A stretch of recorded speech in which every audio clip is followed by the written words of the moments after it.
Lawrence की दुखती रग को दबाने की बड़ी तैयारी। लॉरेंस के लगते जिगर को पकड़ने का मेगा प्लान।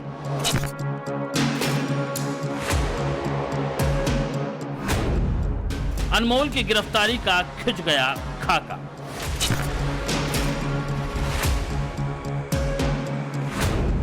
सलाखों के पीछे होगा गुरुजी का राइट हैंड।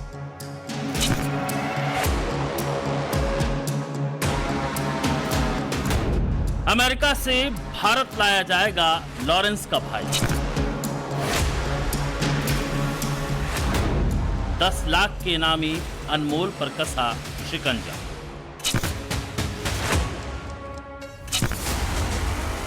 सात समंदर पार बैठकर हिंदुस्तान की हवा को रक्तरंजित करने वाले लॉरेंस गैंग के सबसे खतरनाक गैंगस्टर अनमोल बिश्नोई का क्राइम टाइम खत्म होने वाला है।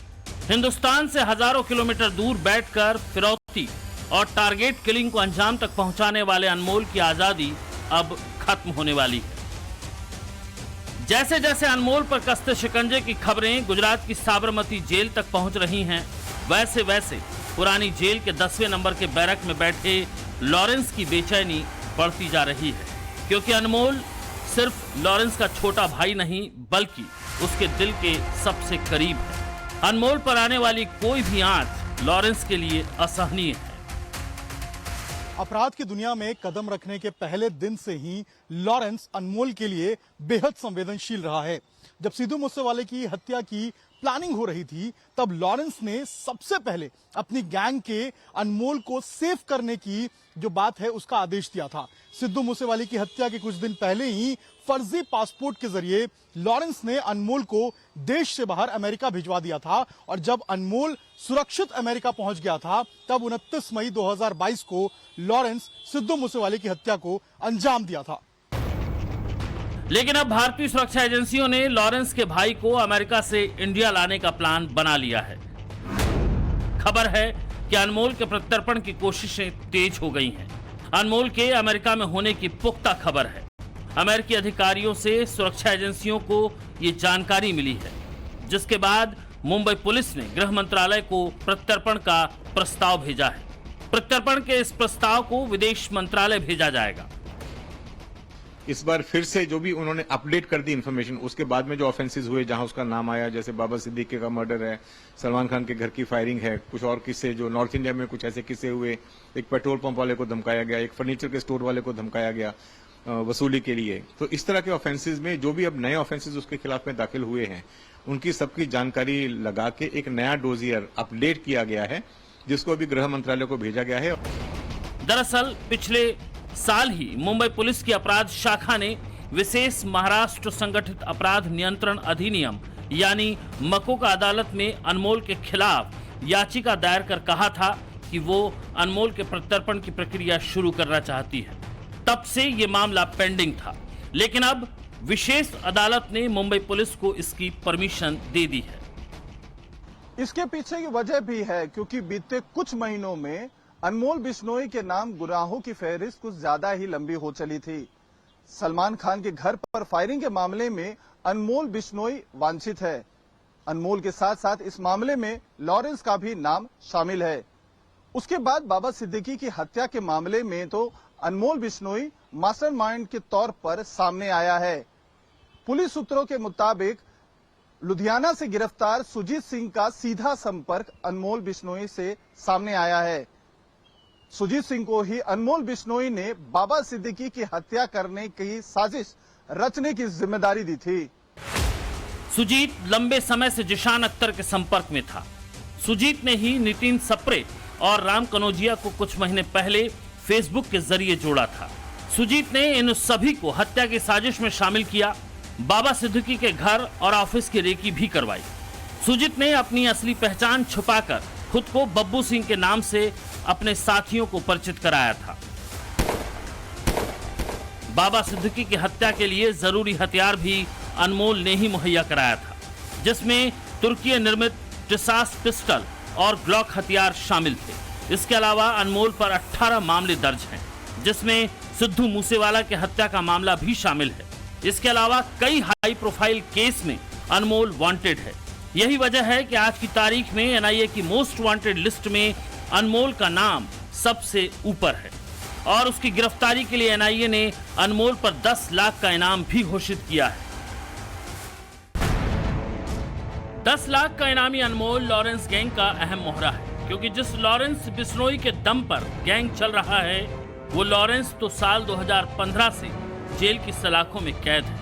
फिर ऐसा क्यों है जो लॉरेंस गैंग जुर्म की दुनिया में लगातार बड़ा होता जा रहा है? यहाँ तक कहा जाने लगा है कि आज की तारीख में लॉरेंस गैंग हिंदुस्तान के सबसे बड़े अंडरवर्ल्ड डॉन दाऊद इब्राहिम के सिंडिकेट को भी पीछे छोड़ चुका है। फिर चाहे ड्रग की ट्रैफिकिंग हो या इंटरनेशनल एक्सटॉर्शन रैकेट हो, देश के 11 राज्यों और 6 देशों के सिंडिकेट को अनमोल बड़ी बारीकी से हैंडल कर रहा है।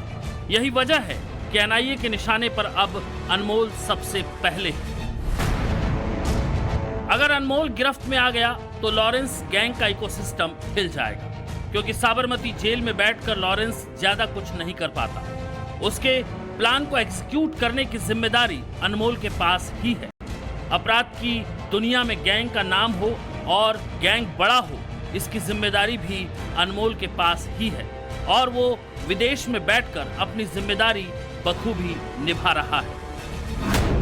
गैंग के पास आधुनिक हथियारों की खेप भी अनमोल ही पहुंचाता है। देश और विदेश में बैठे गैंग के दूसरे ऑपरेटर्स को पैसा पहुंचाने का काम भी अनमोल का है।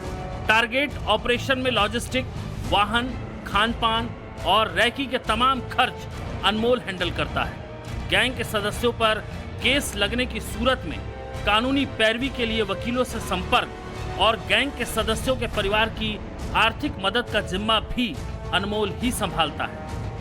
अनमोल की सरपरस्ती में लॉरेंस का पूरा गैंग मल्टीनेशनल कारपोरेट कंपनी की तरह काम कर रहा है। इस गैंग ने बीते 4-5 सालों में इतना खौफ बना लिया कि जिस पर हाथ रख दे ये उससे करोड़ों की फिरौती वसूल लेता है। लॉरेंस के गैंगस्टरों ने अपने टारगेट के जिंदा रहने की कीमत 50 लाख से लेकर 10 करोड़ रुपए तक रखी हुई है। लॉरेंस की गैंग का सदस्य फिरौती भी रेट लिस्ट के हिसाब से लेता है, उससे कम या ज्यादा नहीं, और ये रेट लिस्ट गैंग के सदस्यों को अनमोल की तरफ से मिली हुई है। सूत्रों के मुताबिक सटोरियों और बुकी से 2 से 5 करोड़, शराब कारोबारियों से 1 से 3 करोड़, हवाला कारोबारियों से 5 से 10 करोड़, म्यूजिक इंडस्ट्री वालों से 5 से 10 करोड़, वहीं बिल्डर्स और प्रॉपर्टी डीलर से 2 से 5 करोड़ रुपए की वसूली की जाती है।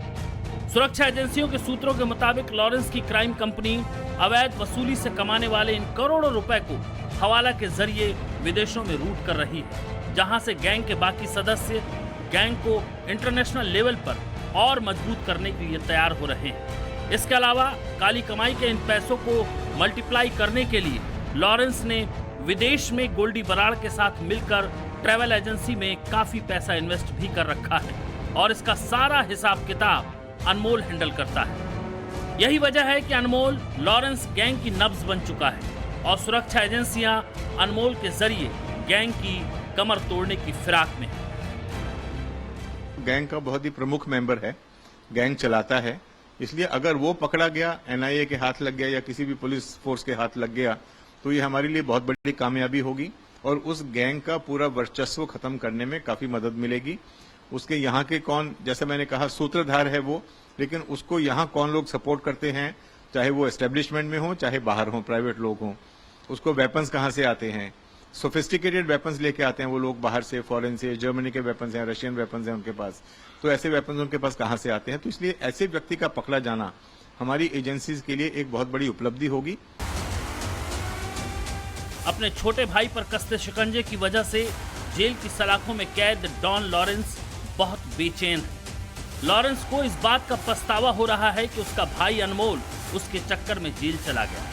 4 साल उसकी वजह से उसे जेल में रहना पड़ा और जेल से बाहर निकलते ही उस पर 18 केस लग गए। लॉरेंस का कहना है कि अनमोल पर लगाए गए सारे केस झूठे हैं। उसका भाई अनमोल जब 18 साल का था तब उसे जेल में डाल दिया गया और 22 साल की उम्र में जेल से जब वो बाहर निकला तो उसे दर्जनों झूठे केस में फंसा दिया गया। अनमोल को लेकर लॉरेंस बेहद इमोशनल है, लेकिन अपराध की दुनिया में अंडरवर्ल्ड डॉन लॉरेंस की राह पर बढ़ चला अनमोल अब काफी आगे निकल चुका है। अनमोल पर साल 2012 में पहली बार पंजाब के अबोहर में मारपीट और आर्म्स एक्ट में मामला दर्ज हुआ था। अगले 3 साल यानी 2015 तक पंजाब में अनमोल पर 6 से ज्यादा केस दर्ज हो गए, लेकिन जोधपुर जेल में जाने के बाद उस पर एक के बाद एक मामले दर्ज होते चले गए। जोधपुर जेल से अनमोल ने फिरौती और धमकी की कई वारदातों को गुर्गों के जरिए अंजाम तक पहुंचाया। अब अंतर बस इतना है कि लॉरेंस पर अभी 79 मुकदमे दर्ज हैं, तो वहीं अनमोल पर 18 मुकदमे दर्ज हैं। लेकिन 18 मुकदमों की ये फहरिस्त कब 100 के पार हो जाएगी, ये लॉरेंस को भी पता नहीं चलेगा, क्योंकि जिस तेजी से लॉरेंस का छोटे अपराध की दुनिया में अपना नाम बड़ा कर रहा है वो हैरान करने वाला है। कहते हैं जितना शातिर लॉरेंस था उतना ही शातिर अनमोल भी है। दुनिया के कई देशों में अब उसकी पहुंच है। वो कभी केन्या में रहता है तो कभी पुर्तगाल में, कभी कनाडा में तो कभी अमेरिका में। भारत की सुरक्षा एजेंसियों ने कनाडा में तो पहले ही अनमोल के खिलाफ डोजियर सौंप रखा है, लेकिन कनाडा सरकार की तरफ से अभी तक कोई पॉजिटिव रिस्पांस नहीं आया है। कनाडा में आज की तारीख में 25 से ज्यादा ऐसे आतंकवादी हैं पंजाब से जिनका डोजियर प्रत्यर्पण के लिए कनाडा की सरकार को दिया जा चुका है, और आज तक कनाडा की सरकार ने उसके ऊपर कोई कार्रवाई नहीं की। तो वो सरकार पूरी तरह से रोग हो चुकी है, पूरी तरह से शातिर हो चुकी है।